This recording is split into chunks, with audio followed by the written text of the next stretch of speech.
एक चीज याद रखना, सिंपल सी बात बता रहा हूं, कोई भी चीज किसी भी सब्जेक्ट में आप क्वेश्चन करना स्टार्ट करते हो, चाहे वो डीपीपी हो, चाहे वो क्वेश्चन बुकलेट हो, आपके जो क्लास नोट्स हैं उन नोट्स को जब तक आप 3 बार लिख के स्पीड में नहीं कर लेते, आप उनको मत उठाया करो।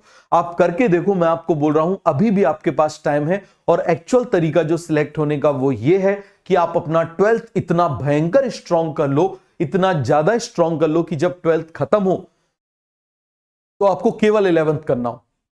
समझ में आ गया? और जब 11th बढ़िया से अपने आप हो जाता है, याद रखना। क्लियर हो गया? ऐसे बहुत स्टूडेंट्स को देखा है जो सिलेक्ट हुए हैं। क्लियर हो गया?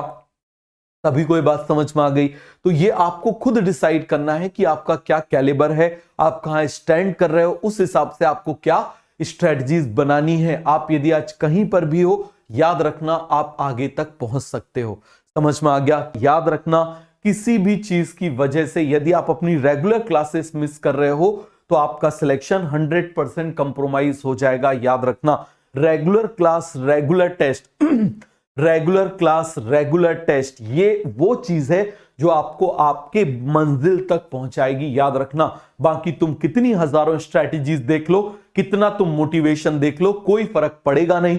समझ में आ गया? सारे मोटिवेशनल स्पीकर झूठ बोलते हैं, बड़ी बड़ी बातें करते हैं, जबकि उनके एक्चुअल यदि देखा जाए तो सब फेक होते हैं। क्योंकि ये जो दुनिया ऐसी है ना, ये ऑनलाइन वर्ल्ड में आपको बता रहा हूं, एक सिंपल सी बात बता रहा हूं, जो जितना फेक है वो यहां पर उतना नेक है।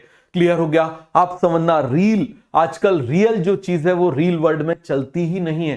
समझ में आ गया? आप इस बात को बहुत समझो, जितना ज्यादा फेक है वो उतना ज्यादा नेक है। समझ में आ गया? उतना ज्यादा नेक है, आप इस बात को समझो। क्लियर हो गया? और जो जितना आप समझो जितना रियल है वो रियल वर्ल्ड में उतना ज्यादा स्ट्रगल में है। समझ में आ गया? तो इसीलिए इस बात को आप बहुत अच्छे से समझो, दोनों में डिफरेंस है। आपको चूज करना पड़ेगा कि आप किस तरफ जाओगे, डिस्ट्रैक्ट होके जाओगे या सही रास्ते की तरफ जाओगे, आपको चूज करना है। समझ में आ गया?